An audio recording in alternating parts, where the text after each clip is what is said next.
listen.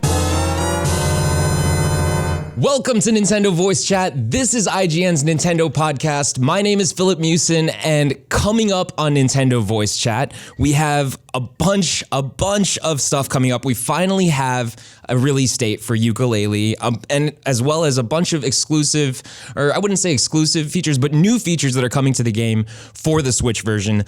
We also have confirmation that the Kellogg's Mario Amiibo cereal is a real thing. Yes. Well, can you believe it? I know, it's insane, but I'm excited. We actually have one coming to the office as well. It's going to be very cool. We're going to be talking a little bit about a small game that's coming out or is out now. It's called Xenoblade Chronicles 2, which I'm very excited about. I've been playing it for a little bit. And then we're also going to be talking a little bit about the Splatoon 2 update that just happened over the break. But before we get to all that, I'd like to introduce our panel here at NVC. You'll start right over here to my right, joined by Mr. none other than Per Schneider. Hello, Mr. Philip. How are you doing today? Very well, Thanks for having me back. Absolutely. It's always a pleasure to have you here joining us. How was your surprise? How was your break? It was good. We did the whole turkey thing and everything, and I played a ton of games, mostly for the other platforms because we need to catch up on Game of the Year votes, and so I want to make sure I played everything.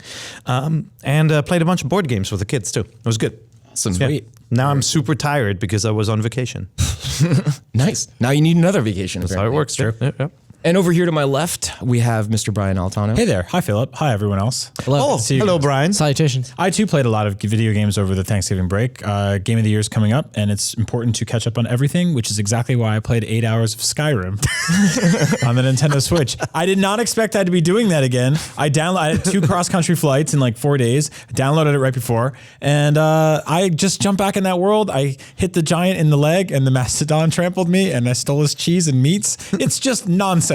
I love that stupid game. I'm so happy to be playing it again. I don't know why I keep doing that to myself. Yeah. I mean, Skyrim will do that to you. It'll get its hooks back into you. Well, if you play a little bit more, there are only about 120 hours left. That's true. Yeah. I'm gonna keep this. I'm gonna keep this Mr. Train going and introduce Mr. Zach Ryan right over there to my That is my official title, Mr. Train. Mr. Train. That's what they call me, Mr. Train. And I've got good news for you guys that are holding out. Wolfenstein 2 is a very good game coming to your Nintendo Switch sometime next year. I finished that over Thanksgiving break. Wow, does that game do some just insane stuff? And I'm very surprised and glad that it is coming to a Nintendo platform. So. I haven't met one person that hasn't liked that game. Seriously. That game is Nazis amazing. don't like it. That's true. Nazis hate that game a Makes lot. sense, Yeah. yeah. They don't like that it. game is insane. And the writing and performances are probably among the best that I've seen this whole generation. How surreal is it going to be to play that on like Nintendo's handheld for the whole family? It'll be very strange. Yeah. I mean, Doom works, but this is like, rather than shooting nondescript demons in the face, you're like just murdering actual human people left and right. I mean, they're terrible people, so it's fine, but yeah. So I actually, I know we have a whole show planned. I wanted to say real quick, when I was playing Skyrim on Switch on my flight, there were like 2 children behind me, and there's a lot of parts in that game where you just run up on people and just really smash them good with the axe, and there's blood everywhere, and when they hit the floor, like you hit them again to make sure they're not dead, and it's vibrating very loudly, and it's just like, they're like just dying everywhere, there's blood splashing everywhere, and I was like, should I like pull it in a little bit? With the kids like standing behind you going like, Go hit him, mister. We're like, cool, I won. They're like, Take the head off, mister. I need you guys to help me make a very important life decision today on the Nintendo Voice Chat. Let's do it right now. I think you should buy Nintendo Switch. This is the Thank time. you. This is the place. This Excellent. is The reaffirmation that I needed. Do I need to buy Skyrim on Switch? Because I've played well over 500 hours of that game since it came out in 2011, and I've beaten the campaign multiple times. I feel like I've seen everything there is to see, but something about the portability of it really attracts me. And do I need to get that game again? That's what did it for me. It's the quick save stuff. It's being able to just jump in there, just hit a button, and you're in there, and you're playing Skyrim. So you're saying yes? See, well, to me, it was sort of like I finished Breath of the Wild. I finished Mario Odyssey. There's big games coming out, but like Skyrim is gigantic, and it's just it gives me that feeling of like I have a vast open world in the palm of my hand on a 6-hour flight. So the thing about Skyrim is like having it sort of on the back burner on my Switch is very appealing to me because it's like, well, I can, if I have 20 minutes to kill somewhere, it's like, well, I can just jump in and do one quest or something. Yeah, and it's save anywhere, right? Like it's a great game for that. But it's like, I feel like there's so many great games out now. You know, Yeah. like you could be playing all these big games. I mean, just open world wise, you know, like I'm trying to finish AC and Persona 5 and all these games. That Good news. So huge, yeah. Like Xenoblade coming out And soon. then Xenoblade is coming out, and that's why I'm holding off on Skyrim. I feel like that's like Yeah. my rainy day game where, like, come March, if there aren't a lot of big games coming out, I'll go for Skyrim. What about on Far Cry Switch. 5? Yeah. What about Far Cry 5? That comes out at the end of February. Yeah. You'll probably be playing that. So what you're saying is Foos Road, duh, I should get Yes, it. I think I you think- should. yeah. I mean, we've named some really good games Terrible. like AC and Persona and Far Cry, none of which you can play everywhere like you can on Switch. So All right. I think Well- it makes it, and you can scare the children on the plane. That's Guess I'll always just good. get Have it you right played? now, then. Have you played the DLC at all? Yeah, for sure. Oh, you played I've through done all of it. everything there is to do on Yeah. Eat the Skyrim. cheese, mister. There's two separate conversations happening. Sorry, No, everybody. there was a giant chasing me through that world after I stole his cheese, and I was just like, and I'm on an airplane. It's just great. Buy the game. You define yourself as a cheese thief in that game because Yes. when we previewed it at PAX, Brian was like, "Hey, look at that ogre! Steal his cheese, man. He's gonna hate that." It's like, One of my favorite previews ever was that when you got hit with that by that ogre, he just pinwheeled into the I like, by the way, how we stayed on topic for exactly I know. 30 seconds. I'm know. so sorry, Philip. No, it's Take it- okay. take it I'm away. getting used to this. Take now. us. Take Okay, us back, man. This is the format. Bring us back. it is on you to grab us and be like, all right, All bring right, it on in. All right, children, everyone, Gather everyone. around. Here we go. Back to the main topics of the show. Let's bring it back to a little game called Yooka Laylee, which, like I said, we did get a release date for the Switch version. I'm very excited about this. I know a lot of you guys are as well. Here on the panel as well. So it looks like we're getting Yooka Laylee on the Switch on December 14th, which is right around the corner, just 2 weeks away. Now, there are actual improvements coming to the Switch version of Yooka Laylee that aren't found on the other consoles, which I thought was really interesting. Things like improved shadows and improved camera controls, which I know that a lot of people were complaining about. The camera's a little funky. And also, Playtonic had a little bit of help from Nintendo alongside Unity with implementing these sort of improvements and getting Yooka Laylee running on Switch. So That's awesome. yeah, I think I had that's no really idea that cool was a thing. that That's Nintendo, really cool. yeah, literally helped them do it. But another interesting fact is the game on its own runs docked 900p and then undocked 600p, but it'll actually scale up to 1080p when you are playing docked and 720p when you're undocked. So they're taking the Bethesda method of kind of putting that stuff behind the scenes and allowing that sort of fluidity of P's. Making in order to make it look artistic. Fluidity of peas. Making sure it runs smoothly. I still wish, developers gave you an option where you could optimize frame rate. Like some games do that on the Pro, Yeah. PlayStation Pro, for example. Yeah. Yeah. Because it is noticeable on a big TV when they drop you in resolution. Yeah. This But, doesn't- we'll see. This game is a little bit more simple looking. It's not Yeah. like a striving for realism, so it might be okay. If you're watching this show,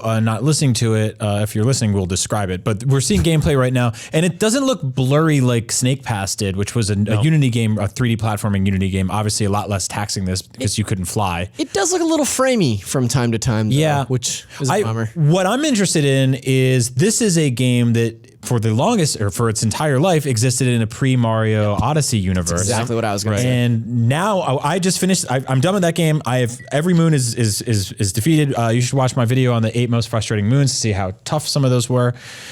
Spoilers vary. And I'm interested in how this plays. I'm one of the people that held out on really getting into this game. I played you it get to preview play it at events and all or stuff. no? Yeah. I played some preview Yeah. events. I played at PSX last year and some PAXs and stuff like that. But I waited for the Switch version. So I'm the same way. So and I waited for 2 reasons. One is it felt like it is basically like a Banjo-Kazooie Yeah, right. like It's just game Banjo, in sound, motion, and gameplay. Right, it feels like a Banjo game, but it's also a game that, like, when you see it running on an Xbox One or PlayStation 4, you can tell this is an indie game. It doesn't tax the system, right? It's not like even up there with like a Mario Odyssey or anything like that. It's a simpler game, and I feel like this will actually look really nice on the small screen. Yeah.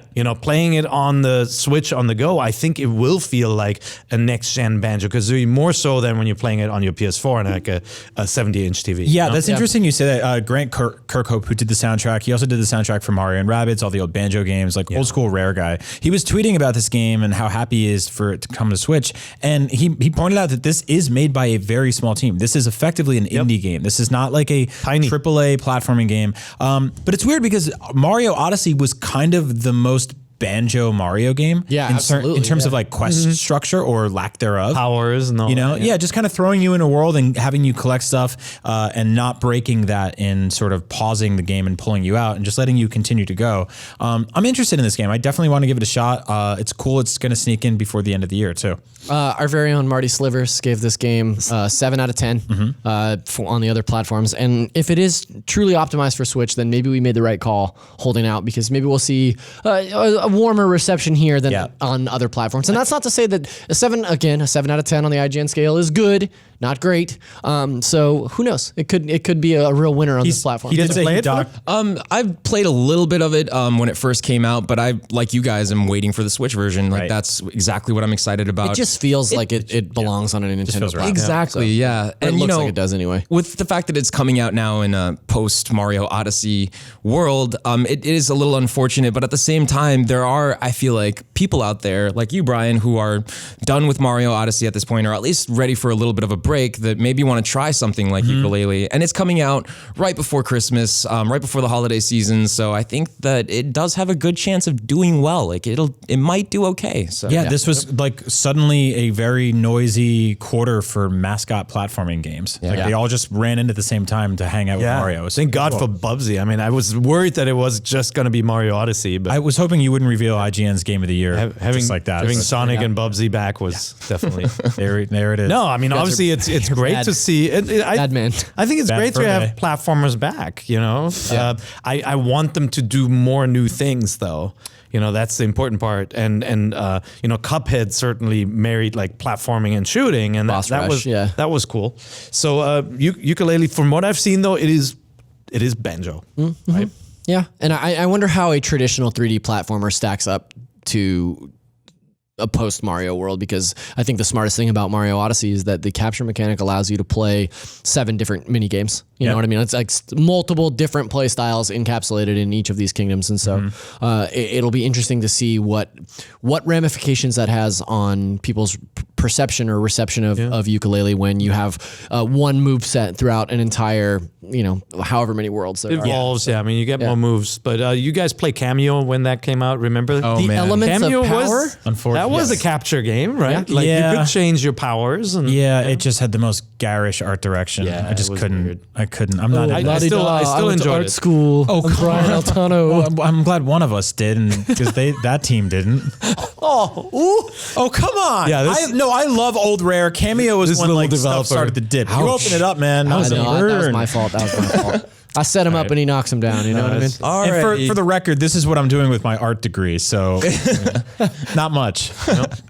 Okay, well, bringing it back, let's move on to the Kellogg's Mario Amiibo cereal. Now, this thing, yes, it was rumored, heavily rumored. There were apparently some leaks of the box itself on the internet, and someone on Reddit actually got a hold of one of those, or a box of cereal as well. Of He's the eating Amiibo. it? I don't know if he's fell off the eating it, truck. but he Warehouse. He gave out some interesting details before it was like officially announced. So that was really cool. So it does work. It functions as an amiibo in Mario Odyssey, but it's more of just like a generic amiibo. You don't get any special costumes. You don't get like a little bowl of cereal. It gives you like coins and hearts and stuff. Coins like that, and right? hearts. It helps you with like finding moons and stuff like that when you give it to the little amiibo guy. So like that's cool. That's a really fun, interesting thing that they're doing. You're gonna put it on your shelf pair. I mean, Yeah.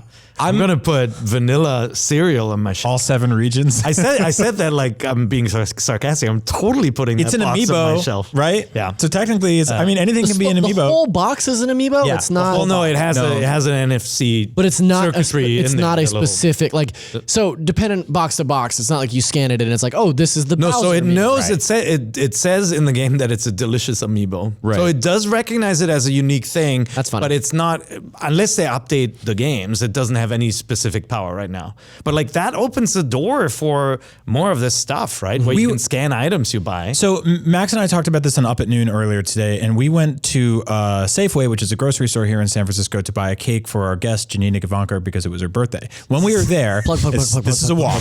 When we were there, we noticed that Nintendo has partnered with a bunch of cereals right now to give away Switches, and if you don't get a Switch, you get Nintendo points. Those cereals include grape nuts. the children's least favorite cereal in the world. Well, not anymore. Not anymore. So this makes so much more sense. This is a straight up like children's Saturday morning cartoon breakfast cereal. Wait a minute. Wait a minute. What is Safeway? It's a supermarket chain here in the Bay Area. There's That's where we lost you at Safeway. He insulted Zach's grape nuts. Gotta go fast, man. Look at that picture of Sonic for inspiration. It's coming out on December 11th. That's when you'll be able to find it in stores if you can find it. I guess we'll see if it's going to be flying off the shelves. It will be flying off the Yeah, shelves. I wonder if this is the same sort of like collector's mentality where people will line up outside of grocery stores to get this sugar cereal, and in the same way that they hung out for an NES Classic. Like Listen to how Sam Claiborne this morning was already like, oh, I can't wait to get this cereal. It's like, Sam, you're a grown man. Like, why do you want this child's cereal? I would never. Here's why I know it will. Listen to the way Filip prefaced this story. He was like, we got leaked information about a cereal box. From a cereal website. So, wait, from a cereal website. Our super cereal spies are out there in the field looking for your cereal news. The number one site for cereal news. There is one. No, I'm really excited for this. It has the marshmallows in it. They're shaped like the question blocks and mushrooms. You're totally going to eat it. Yeah, there's a maze on the back. Does anyone care if it tastes good? No. That's what I want to know. I mean, do any of those? I mean, like Lucky Charms ain't good. What? Yeah, that's Lucky just Charms sugar. is great. What if this cereal came out and then Brian put all the weight back on because of the sugar smacks? He's just trying to collect the amiibo. He is out there. Keep it locked. be good. It's crazy because this is like the one cereal in existence right now that even if it tastes horrible, it's still going to be flying off the shelves. Yes. Oh, absolutely. Yeah. But it's like you know what Kellogg's tastes like. Like they have a lot of different cereals. But I don't know what those we all yellow enjoy eating. question marks taste like. Like you little know? marshmallow question marks. Little chalky marshmallows. Like little. Yeah. And also That expand to this size when they're in milk for long. being a child is all about buying cereals that don't taste good so you can get the toy that's inside them. That's a huge component. Is that still a thing? Is there still like They don't really do cereal toys anymore. They're mostly mail-ins or like, they get an iPhone game or something. It's But kinda now sucks. the box is the toy. Yeah. What a time to be alive. I love the idea of scanning a giant cereal box against my Switch. So that's bringing the it on thing. the airplane. And just, Looking at the box, is there any indicator that's like the NFC Yes. chip is Yeah, here? it'll Okay, be- so like you can just cut that out and stash On the it, back, so. it has like, Well, this yeah. box is an amiibo. Scan Okay. here. Yeah. Okay. It tells you that you can like take your Joy-Con off and then just put it on the side of the box. And Okay. that's how it works. You know, the good news is you can just go to the store and go, wing. right? Oh, that's a Walk good, by that's and a scan. good point. that's right. We'll have to do a Let's Play. Oh yeah, at there's the Safeway. amiibo scanner there if you're watching. Yeah. the back here. of the box is so cool. Look The at low, that. the lower right corner of the back of the box if you solve the maze and puzzles. It's awesome that you can put this stuff in cards. You know, obviously you guys remember the e-card reader, course, yeah. where you could put optical information on there. I was playing Drop Mix over the weekend, the board game that Harmonix made. Yeah. And like they're cards for sound mixes that you place on this It's kind of like essentially big stems pedestal, on right? cards, right? Yeah. Like- Yeah. And it's the same kind of concept. It's just awesome that it can be so small and so cheap that you can build it into packaging now. Yeah. Yeah, I just love that anything can be an amiibo. Yeah. Like it's that giant yarn Yoshi foot, or it's Yeah. a figurine, or it's like a Skylander, or So now imagine they do that with Animal Crossing on the Switch, right? Like where you go to the store and like you can scan items into your house. And Yeah. yeah. That'd be really neat. Imagine Animal Crossing cereal. Speaking of Animal Crossing, let's touch on that real quick. It looks Brian like Way.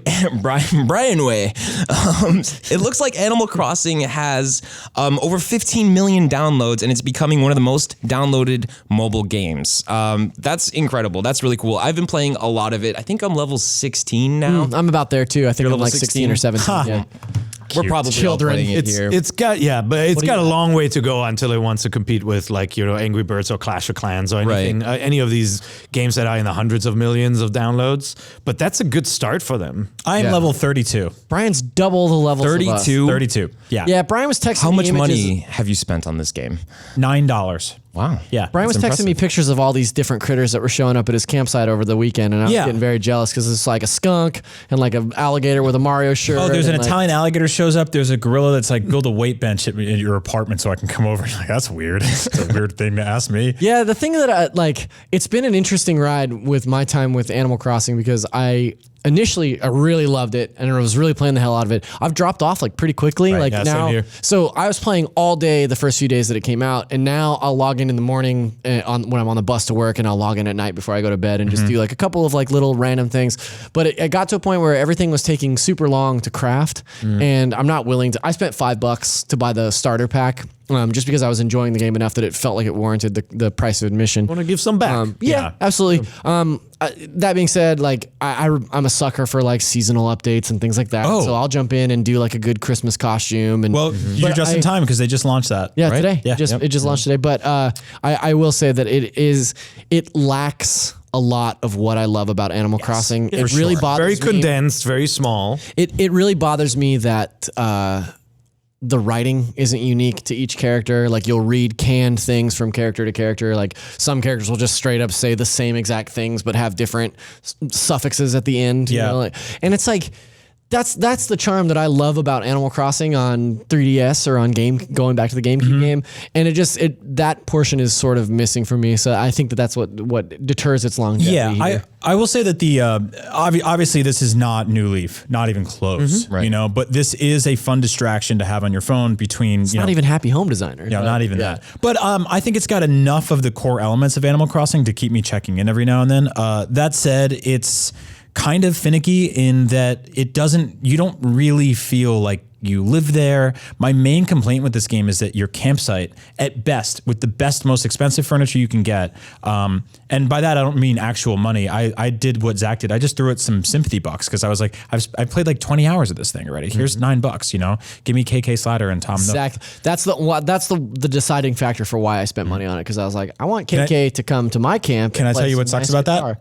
You can't have KK and Tom Nook at your camp at the same time. I'm sorry, I don't like Tom Nook. Well, I put him there. I put both those chairs there, and the game decides when it wants to have one of them there and when the other. And that maybe sucks. it is, Does especially Tom because Nook it's something you have come to and noodle buy. on guitar for you? No, he Because just kind of who cares? sits there in a director's chair, and he's like, "Yeah, I'm getting that money." Hey, Right.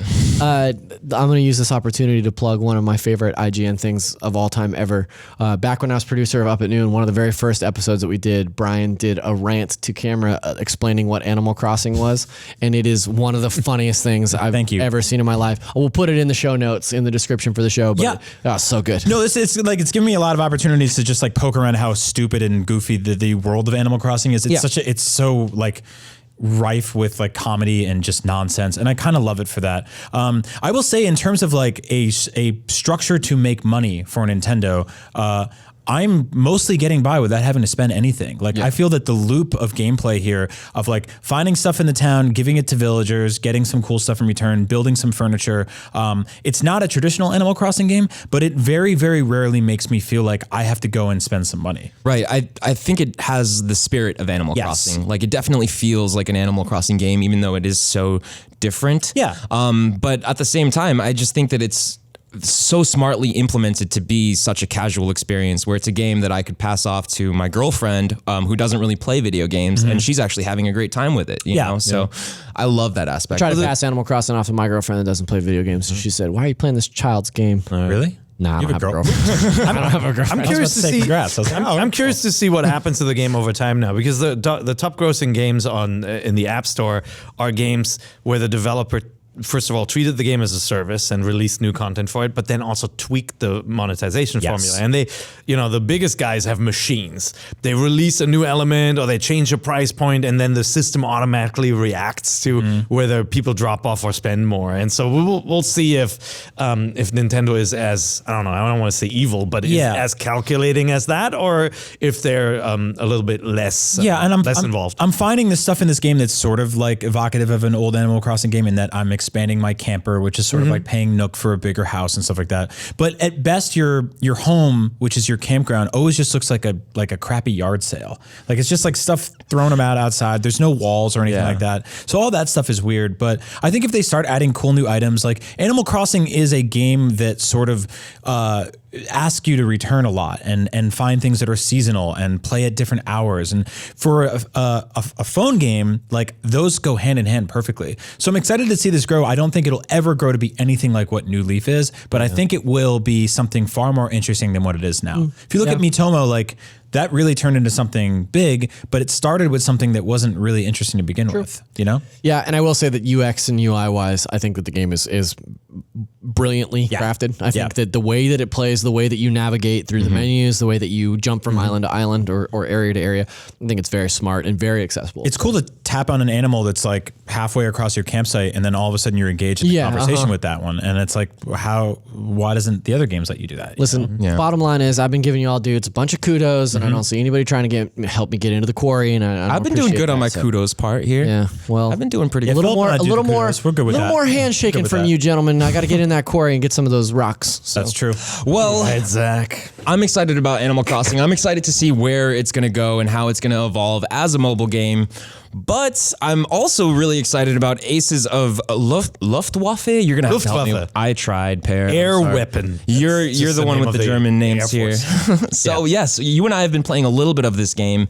It's a really, really fun local co-op experience. Now, you've been telling me a little bit about how some of the pilots have different characteristics, different traits. It's pretty cool. Have you guys started it yet? Yeah, You played it? Oh, okay, cool. So Yeah, like, just for if you haven't played it, it's a 2D shooter, top-down shooter with little airplanes. Think 1942. Remember that arcade classic? But of course, the Nazis have UFOs. And it's a game made in Germany. You're fighting the Germans though, and you play as these kind of like almost American GI caricatures or pilots.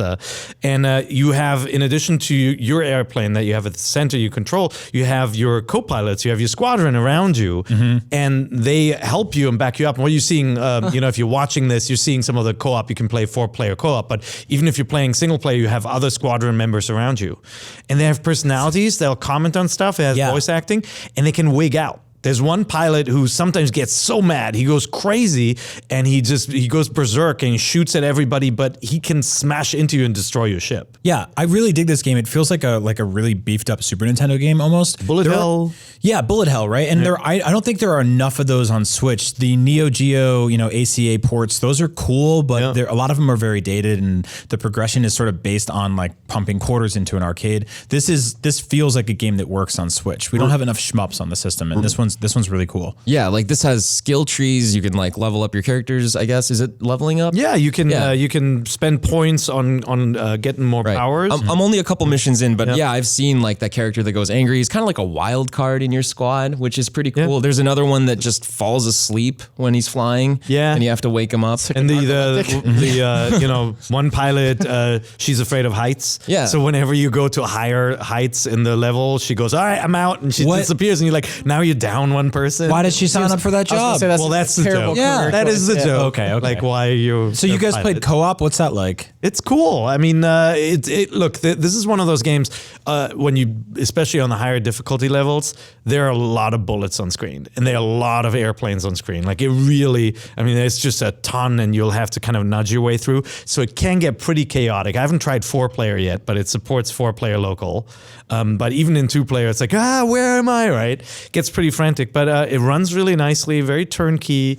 Really, really cool game again from a tiny little team. No sign of slowdown or anything. Yeah, there's like when there's a ton of stuff on screen, it does chug a little bit, but overall it runs like at 30. Cool. Yeah, cool. Mm-hmm. Yeah, cool. Well, I at the beginning of the show forgot to mention this is going to be another 2-parter for you guys. We're breaking the show into 2 parts. The first part was this like amazing the Titanic here. Yeah, I know, right?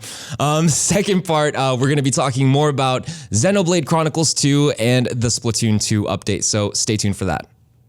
Welcome back for round 2 of NVC, and this is the part where we talk about Splatoon 2 and Xenoblade. And because we're talking about Splatoon 2, we are joined with our resident Splatoon IGN expert here, Miss Lily Zaldivar. Nice. Yes, sorry, I had to get that double check. I did it to you. I owe you an apology. I put it in your head, and I knew it was going to happen. That you would go to say her name, and you would like in your head it'd be like Zanzibar, but that's not her name. I'm sorry. It's Lily Zanzibar Zoltar Zaldivar. Yeah, right. You guys should know we've just been calling her Zanzibar and Zoltar in front of Filip, so that's how that happened. It's okay. You guys know why I'm here. It's for Splat Splatoon. Lily is here.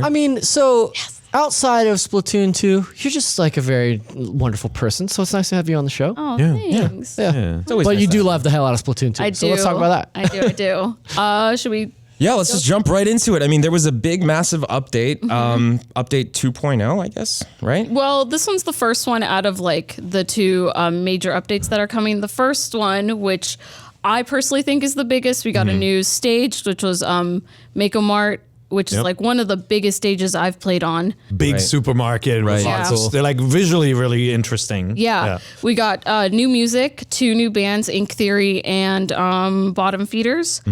2 old levels are coming back from Splatoon 1, which are Arowana Mall and Wally Warehouse. Oh, I love Wally Warehouse. Yeah. Yeah. So they're Mall is coming back, great, which too. is like such a great thing. We got new hairstyles, new gear that's coming in. One of them looks like a Coke bottle, which a lot of people were expecting on Thanksgiving Day when the first update came out, but I guess it's coming back. I think the second update when Clam Blitz, the new Yeah. ranked mode, is coming. Oh, nice. So We should talk about that afterwards, but like the There's- big one, you're kind of bearing the lead. Yeah. There's I mean, this- that's the lead. This is the Hold lead on. for you, Hold sir. on. We've got drum roll. She's setting the we tone. can change gears and weapons. Oh my goodness! Finally. I never thought this day would come personally as a Splatoon fan. Like, I never thought we'd be able to change gears and weapons in between games. And now that option is there. I think it's a bit. I think it's a big deal because I think the design. It wasn't that the design team couldn't implement this. Yeah. It was. I do think that the design team felt that they didn't want this feature. Yeah. Like I think they didn't want you to be able to swap on the fly and adjust and see what your opponents would favor and then switch up. They didn't want that, and I think fans asking for this feature changed their minds because in past games they had added it. Yeah. right? Well, they didn't add it for Splatoon, like the first one. They didn't add Splatoon it 1 at all. it got added later, right? No, it didn't. Not at all. So it's not even there. We had a swap feature in what was it? Maybe it was just in Splatfest, I right? think, in Splatfest you Yeah. can, but not in like regular mode. And now you can do it in ranked league, solo Splatfest, and regular battle. Yeah. So, which I think is like one of the greatest things ever. Because if I'm playing with friends, like I don't want to go and like exit the lobby, then change my gear, and then go, okay, hold on, let me wait until you finish the match, and then I can jump back in. hopefully Yeah. jump back in. Right. Because that, I don't know about you guys, but that frustrated me the most. Where I kind of just quit playing unless there was a Splatfest. That's 'Cause the I was main so factor. frustrated. Yeah, and it's like when you're playing, in some of those modes because the kind of the playing with friends features aren't great, right? Yeah. Still not, and I'm hoping that's the next target that they set themselves to improve that. And so once you have your team together or you have found a couple of players you really like and you're like, "Oh man, I want to switch because I want to upgrade this other Yeah. weapon that I haven't been playing with." And then you lose your team and you have to start all over. No, this was hard fought. It's great that they added it, and I think it makes for a better game. Yeah. Yeah, I think so too. I think the ability to counter different weapon setups and loadouts is makes that game exponentially more playable.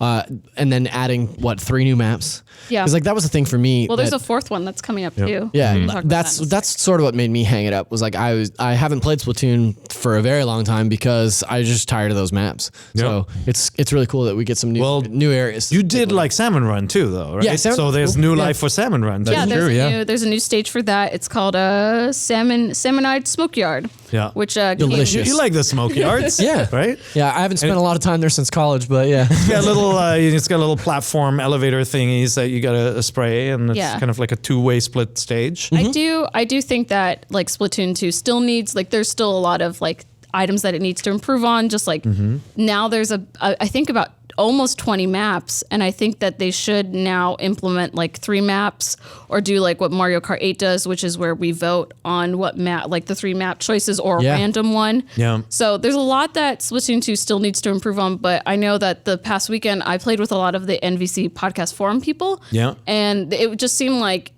this huge update like revitalized the love that a lot of people had with Splatoon 2, just with the whole gear change and weapon change that personally just changes the game for me and for a lot of people. So for those of us that are lapsed Splatoon 2 players like myself, you jumping back in, but Big other awful players, guys. What's that? No, just kidding. I was saying you're hopeless. Well, yeah, that's true. I'm bad at most games. But jumping back in now, is it a good time to jump back in? Are you seeing a lot of new players? Because like I don't want to get back in there and just get smoked every round. You know, Well, like is it only pros that are playing now? Like No. I mean, I'm only level 21 because I personally just stopped playing unless there was a Splatfest. Sure. Because I'd play as a team or with a friend. But now I think it's perfectly fine to still join in, and you'll still have a lot of fun. Right. That's interesting. I don't think I'm too far behind you then. I think I was at like 17 or 18 when I stopped. Also, a lot of people do private matches now. Like a lot of the podcast forum people, like they'll just do a private match, and it's a lot of fun because you can change. Like you could do a turf war, Rainmaker, Splat Zones, or whatever the last one is, tower control. Right. And like you can pick whichever ones you want to do, and people will be like, "Oh, let's do chargers only," or let's do like other stuff. So you kind of improve with other people. Sure. And then when you go back into regular mode, it's a lot more, casual and fun. If you have enough friends, obviously there are all these kind of custom options, and it's easy to pick what you want to play. Yeah, it's a lot of fun. I would say it's I'm out then. I don't have yeah, no, it's a great time to by jump in myself. with this new update. I mean, like part 1 is out right now, and then we're getting another part 2 to the update, I guess, or a second update sometime in mid-December. So that still the release date for that hasn't still been announced, but it's bringing in a completely new mode, Clan Blitz mode, which sounds like it's going to be a lot of fun. So everyone's going to be new to that. Yeah, that's you know true. what I mean. Yeah. You got to jump That's a into good that point. with everyone. Not to mention all the new switches that are going to be out for the Christmas. holiday season, Yeah. all the new Switch owners. I mean, think about it. That's a really sizable update for December. And by the way, there's still Zelda DLC coming in my December, right? goodness. Let's not forget that there's a big update to Zelda coming, and then there's this big update for Splatoon coming. We've got our weapon switch. Now we're getting a completely new mode, which is it's a little bit like a mixture between Splatoon and Pac-Man. You got to collect the shells in the level, and then you got to toss them at a basket, basically, right? Yeah, and it's really weird because when I was watching the trailer, it looked like if you gather a certain amount of clams, it turns into like this weird football. Oh, it becomes a super shell. Yeah, Yeah, that's the one. super shell football. So there's You need like that, right? There's a barrier around the score, Correct, yeah. and so you need to collect the clams, I guess, in order to break the barrier, Yeah. and then you're allowed to score with. The So you football need the thing. super shell to break the barrier, and then you can actually save the clams, because otherwise you can lose them. When you save the clams. Video games are weird. When you're running around the level, your butt's basically dragging all those clams behind you too. So it's it'll be fun. I'm excited that there's a new mode, and like the best part about it is that this was all free. Yeah. Yeah. It's like, I mean, with this huge the update, price. it's just shocking. But the thing that I was thinking about was, what does this mean about online? Like when we have to pay for it in practically maybe like a month or two, we have to pay for online with Nintendo, don't we? Well, they haven't. They said they given were us- rolling out their online infrastructure in 2018, but I don't know that they set a specific date. 2018 for Nintendo never means January. Yeah. Yeah. Somewhere Q1, Q2, maybe 3, maybe 4. Who Right. knows? We're still waiting on the details for that, but I do think you bring up a good point. I mean, like, what does that mean for the future of like Nintendo Online? Are we going to continue to get massive updates like this for free while we're still paying for the online service, or are we going to have to pay for more content like this in the future? I hope not. I think it'll be built into the plan. Like, Yeah. I honestly think we will see longer updates for Splatoon, as long as it's still viable and people are playing, as part of this paid plan. Yeah, I mean, they really delivered on the whole idea that they were going to continuously work on this game for 2 years. That's what they said. Yeah. And I mean, if this is what they're delivering, it can only really go up from here. They said that they would roll out updates to the game for the first year, and that Splatfest would continue for 2 years, right? Well, they're doing a great job for a year. This is pretty impressive stuff for less than a year out, because this game came out in June, right? July. It was just after Summer. E3, right? Yeah. Yeah. Yeah, like makes you think about other games, like, what if they apply this formula to Smash Brothers, right? Like you bring Smash back to the Switch, or bring out a new Smash, and then you support it like that for a long time. And we've seen, obviously, Smash Brothers. We've seen amiibo releases. We've seen some, some character releases and all that in the past. But like, what if there was something where certain stages show up at certain times? Yeah. Yeah. I'd love It'd the be idea. really cool. I'd love the idea of using Super Mario Run as a template and saying like, okay, here's a one-time fee. You pay your $60, $59.99 for Splatoon 2, and then whatever updates that come out with that, you're more than welcome to have, as long as you're online with us as well. So if it's a nominal fee, if it's $10, $20 for their online subscription service, and then each game that you buy, you get all of the DLC that comes with that game, like that's a hell of a deal. Yeah. Yeah. Yeah, there's hope yet for the Nintendo Online plan. I'd just like to know what that is. So, anytime now. One day. I think it's going to be a very, very big topic next year. Yeah. You know, like Yeah. this first year was all about establishing this machine and showing that you will get the big franchises and you will get lots of them. You know, we're about to talk about another one coming back, but like just again, like this is the year when we got Splatoon, Zelda, Mario, Pokken, Mario Kart 8 re-released, like Arms. you've got Never Fire Emblem forget it. Warriors. Like there are a lot of games. Yeah. And like I'm really excited to see what happens next year when online is one of the big stories for Nintendo. Yeah. Yeah. It's going to be interesting to see how the games just get more invested in online too. So, but just as Per mentioned, we do have another gigantic release for this week, and it's called Xenoblade Chronicles 2. Now, this is a game that I've been looking forward to ever since it was announced, not too long ago, I guess, earlier this year. So it's incredible that we finally have it, and I've been playing it for the past week and a half now. None of you guys, unfortunately, have been able You've been to playing play it for a week and a half? You're I think it's cool. about a week and a half now, yeah. We haven't gotten it yet, but Where's my code, man? our reviewer, you didn't review it. It was Leif it was who Leif, reviews yeah. a lot of RPGs for us. Yeah. And we liked it. Gave it an 8.5. Great. Yeah, he did What an do you excellent think? job. I think that's a really fair score for this game. Yep. 8.5 makes a lot of sense. I myself probably would have scored it, similarly as well. I think it has, this is a gigantic game. Xenoblade obviously stems from, Xenogears, Xenosaga. There's a whole Xeno series going on if you're new to this whole thing. But you don't have to have played any of those games to really appreciate what's going on in Xenoblade Chronicles 2. Oh, perfect. Because, it's its own essentially standalone story, but it takes a lot of elements from the previous games, things like, the concept of blades, which are essentially people or what look like living things, but are essentially weapons. And then drivers are the people who control those weapons, who can sort of manipulate those weapons. So it's very cool. There's a lot of like relationship building stuff that you would find in games like Persona 5. Lots of relationship building stuff. Not quite as deep as Persona takes it, but you still have to do that in order to get stronger.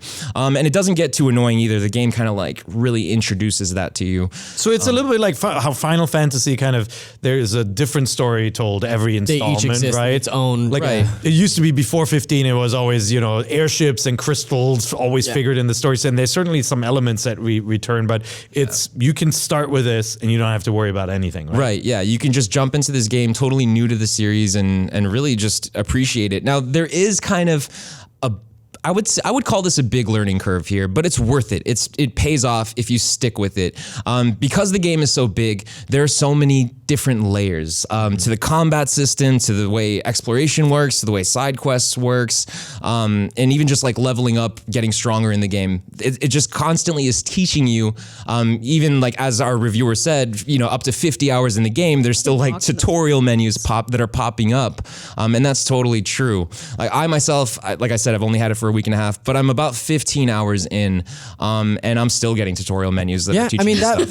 that's I feel like it's not an uncommon thing in JRPGs today, because even up through the 25, 30 hours in Persona 5, I was getting tutorials. It's like, here's a new game system you didn't know about. And having previewed this game earlier this year at PAX, the stuff that the way the battle system looks halfway through this game, like the things that you can do in that battle system, it's so complex and so deep that for them to just have that out the gate would be so overwhelming that I'm thankful that there's 20 hours worth of tutorial to kind of introduce yourself to it. So I love the art style. It just looks absolutely gorgeous. See, Keep thinking Skies of Arcadia. When Yeah. it does look a lot like Skies of Arcadia. I think the art is really cool. I think it's really crazy to think about this as like on a portable system, like Yeah. especially some of the draw distance in some of the bigger areas that I've seen. Yeah.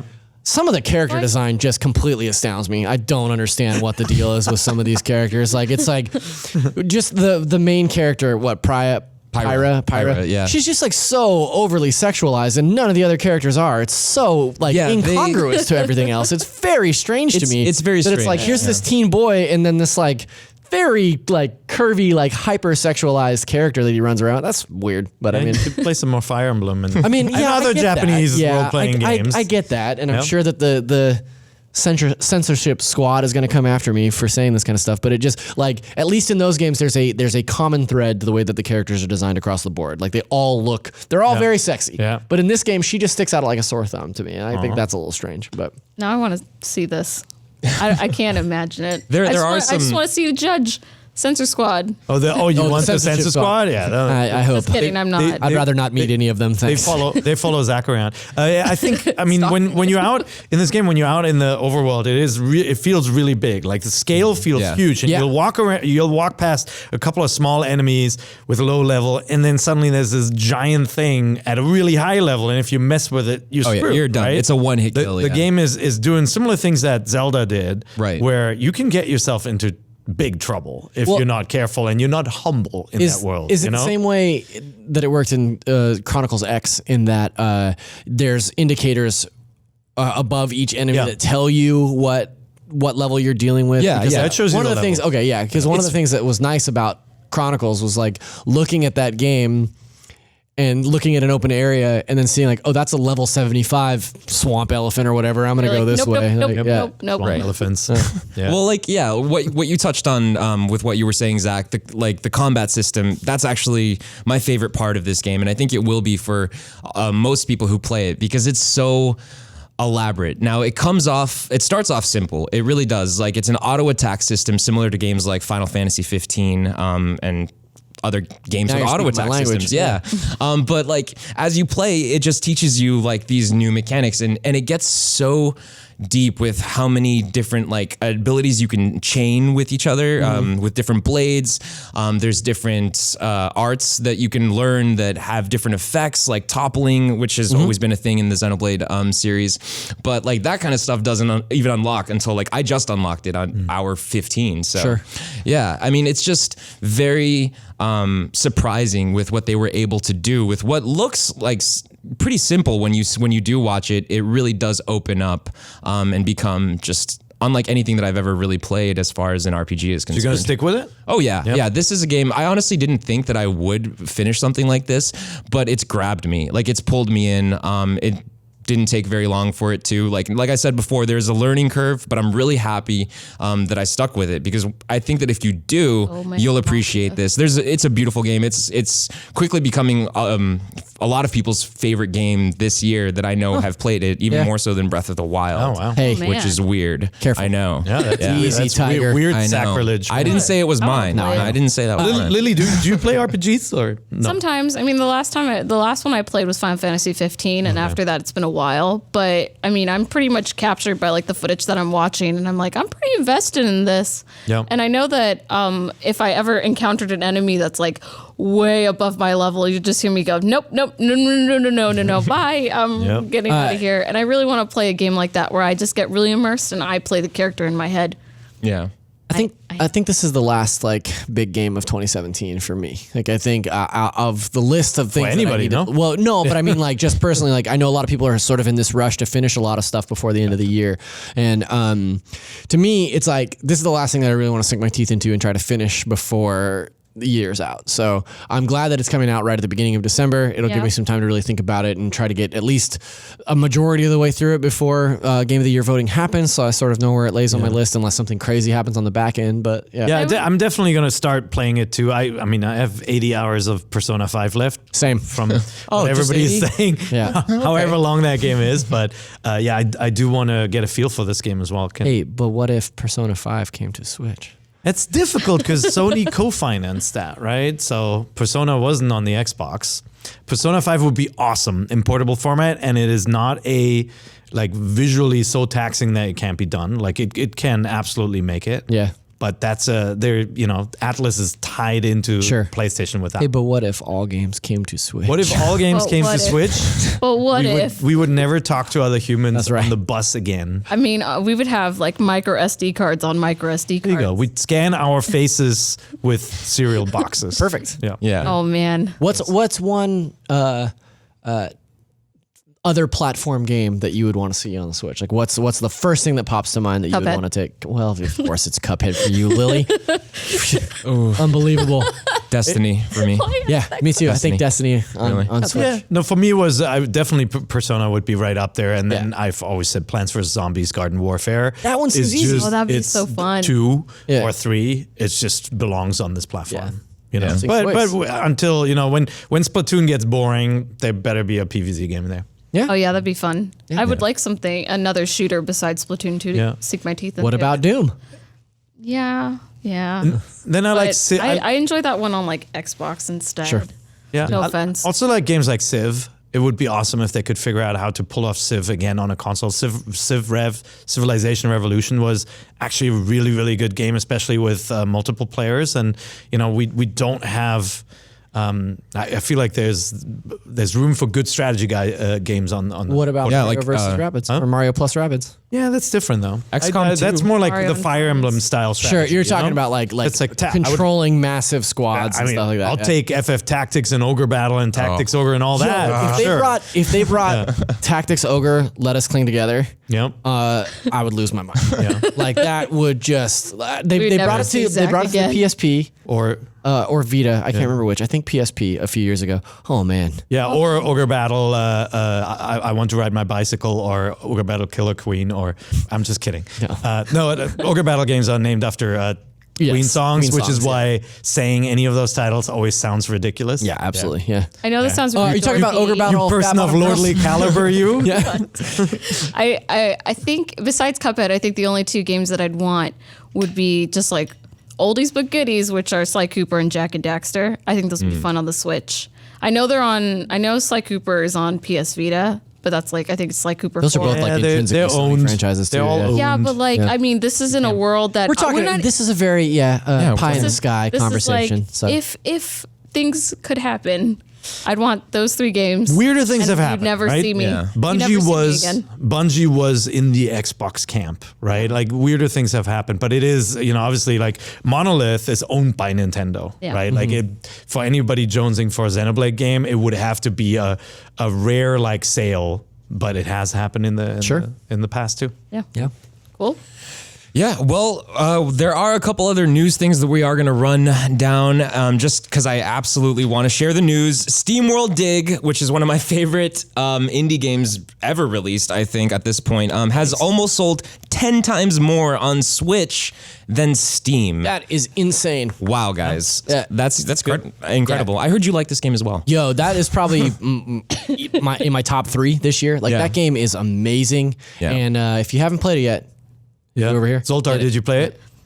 it's so We're talking about good. SteamWorld Dig 2, right? Yeah. Yeah, no, I haven't Yeah. played it. It's so Do you good. like Metroidvania? I do. likes I and- really, I okay. do like the game. It's just that at a certain point, I can't afford all of these games and just buy them. So I have to, Aw. ask them for Christmas and be like, "Hi, can I get this game?" So I will get it. I will get it. I've seen a lot of people play through it, and I really, really love it. But you should there's play it. only a It's certain great. amount of games that I can get. Yeah. Until my bank account. Make is sure gone. that one's on the list because that is It a is. killer. So, It's on my and- Christmas And it totally list. makes sense to me that it's outsold on Switch so much more so than Steam because it feels like it's built for this console. Like, It is. Yeah. And if you're listening or watching this and you're still on the fence, it's a no-brainer. It's like a game you should it's have on your awesome. machine wherever you go and just play a little bit and explore this world. It's just really, really good. I played it obsessively. Yep. Like I just could not put it down. Like it is such a brilliant game. I was literally sad when it was over. Yeah, me too. Yeah. it was my It kinda airplane has- game. There's a It point kind of where has an it abrupt ends. ending. Yeah, there's kind of has an abrupt ending, but man, what a ride. What a Yep. cool, like what a perfect way to dole out that feeling of progression and powers and like, oh, it's so good. Yes. Yeah. I really like it. We need more SteamWorld. Please make more of those. Yes. And we'll buy them on the Switch. Yeah. Not just the digs. And something else that actually happened over the Thanksgiving break that was overshadowed by the Splatoon thing. It really was. And I know Lily's a little upset about this. Is the ARMS Party Crash mode, I guess, which is Yeah. kind of like Splatfest, right? Yeah, so I don't know why they didn't call it like Arms Fest or something. Which, it totally should have been called that. But it's kind of like Splatfest where you pick a side and you battle it out. So they did this battle between Springman and Ribbon Girl, and you pick a side and then you battle against each other. And it happened I think it was once every hour, every 10 minutes within an hour, and it went on from the 22nd to the 24th. And I'm just surprised that they announced this idea, and then they were like, oh, but wait, Splatoon 2 update. And then everyone just kind of locked in on that. Got stomped, yeah. Yeah, but in the end, I mean, Springman won with 82% and Ribbon Girl got 38%. So you can see that a lot of people really like Springman. Yeah. Yeah. But they also got an update too with Springtron, which is it was the boss that they updated with, and now it's like the Nega Springman, where it's literally it's Springtron. He's like red and black or something. Yeah, That's but one it's of his pretty cool costumes, because if you play Springman and you get arms on him, like new ones, Springtron gets it too. So it's pretty cool. I mean, so out of the arms scene, you arms people. I don't even know what you're talking about right now. It's like, it's pretty cool that like arms gets their own kind of thing. Yeah. There's a very devoted, very small ARMS fan base. Yeah. Over 1 million sold, certainly Yeah. not that small. Yeah. You know? Yeah. But I mean, just in terms of like the grand scheme of things, like I think when the conversation about platform exclusives to Switch is happening, a lot of people are talking about Mario, a lot of people are talking about Zelda and Splatoon. Yeah. Not a lot of people are talking about ARMS as much as I think we would probably like to see. Yep. So, and I check back in with it every so often. Yeah, same here. Yeah. But I'm really disappointed that Ribbon Girl didn't end up higher on this chart here. But same here. I would have so gone sorry. for Ribbon Girl, but Splatoon 2 got me. I fell in that trap. Yeah. As And it's not there. going to stop now again. Zelda DLC and Splatoon DLC in December. Yeah. And we're going to be playing Xenoblade. So we'll see if ARMS does like Party Crash every month, like a Splatfest. That's great. But Yeah, hopefully, Cool idea. hopefully we see that expand and grow into something cool, and Arms hopefully, Fest. hopefully some of you guys pick up ARMS and keep that community going, because I actually like that game. I do. But yeah, let's touch over some new games releasing in the next week. So we all know Xenoblade is now here, so go buy it if you want a good RPG. Get a big SD card if you want to download it. Yeah, true. Yes, can't stress that enough. And then also on December 5th, we have 9 Parchments releasing, as well as Caveman Warriors. Then on December 7th, we have Tesla Grad, Phantom Breaker, Battlegrounds Overdrive, and Dimension Drive as well. And then on December 8th, we have Human Fall Flat and Vegas Party coming out. So Vegas, baby. those are your new releases. Obviously, the immense amount of Switch games continue to be releasing every week. It's pretty ridiculous at this point. Yeah, I would say, definitely keep an eye out for 9 Parchments in that Right, list. yes. This is the developer that made Trine, which was a great 3-player co-op game. And this is a 4-player co-op game. When you see it, it looks like a cross between Diablo and Gauntlet. If you remember classic Gauntlet or Gauntlet Legends. There's a demo on the eShop right now. So too. download Yeah. the demo, actually. You can play the demo 4-player. You're all wizards. Harry. And you can switch your weapons, you can jump, you have all these different powers, and you can level up through the quest. I think if you want to play local co-op, this is a good one to look at. Yeah. Nice. Definitely. I've only played very little of it, but from what I've seen at events, it looks really cool. Yeah, right on. And I think we might have just enough time for a quick question block before we close everything down. This one comes from our email, nvc@ign.com. So if you have a question for us, definitely make sure you can email us. You can send us a message on Facebook, Twitter, whichever way you get in contact with us. This week's question of the week comes from Rudy, and he asks, as members of larger gaming/consumer electronics industry, what are your opinions on the differences between practices between Nintendo and the big players? There are obvious comparisons made between Nintendo, Sony, and Microsoft, but given the scale and portfolios of each, shouldn't it be expected that Nintendo would take very different strategies? Does Nintendo's size affect its product rollout more than the average consumer realizes? Now, that's kind of a big question. There's a lot going on there. But well, it depends on. If you think Nintendo is small, It's not. it's not. Yeah. Right? Yeah. Nintendo is a very big company, and I think when you see a game like like Breath of the Wild, it feels like this personal experience, and it feels different from like these kind of like mega blockbuster games like Battlefront or Call of Duty. But it's not. That is a huge game with a huge development budget that many people worked on over many years. And the one thing that you don't always see about Nintendo is how many times they throw away a concept. Right. They work on something, they play with something, they play with a control scheme, and they go, it's done, and it goes away, and we'll never hear about it. Yeah. Right. And so I think that is maybe one of the differences that you see, is that they play a lot with game concepts and you don't see them. Surely EA cancels big games, like they cancel a big Star Wars game, we never see it. But I think Nintendo tinkers with these ideas for a long time before we see something. They're also, I would also say that Nintendo doesn't necessarily follow trends as closely as like companies like Sony and Microsoft do. Similar to like how Apple operates, or how they used to operate, I would say. They kind of are doing their own thing. They're always in their own world, experimenting with new ideas, just like how Pear said. And I think that that's really what makes them sort of stand out as the sort of gentle but fierce giant in this whole. They're the toy makers. I mean, it frustrates some people, right? Like, I think achievements or trophies, that's one thing where everybody complains, how come Nintendo didn't do it? You know, Xbox did it, Sony did it. And, you know, the two big guys do copy from each other in all sorts of ways, right? Like Xbox avatars definitely took a page out of the Me playbook, right? Like the way these things are implemented. And Nintendo kind of bucks that trend where they sometimes just don't do this thing where everybody agrees, hey, this is a great idea. Voice chat. Right? Like how many years has it been that we've played on the original Xbox Live and how turnkey like cross game chat was, and Nintendo just kind of bucks that trend. Those are the times where people are disappointed. But I also love that they're not the ones who go, hey, Battle Royale is this big thing. PUBG does it, and Splatoon 2. Fortnite does it, and like let's be honest. Next year, Call of Duty is going to do it, and Battlefield is going to do it. Like this concept of the rings getting smaller, this literally Battle Royale from the movie. This concept is going to be in all these games. And I don't think Nintendo is going to do it. Well, right? They'll do something different in Splatoon. So. E3 this year, they did like the competitive scene where, you obviously see PUBG and they have like this big arena. Dota does it, League of Legends does it, where they have this big arenas and it's like a huge competitive scene.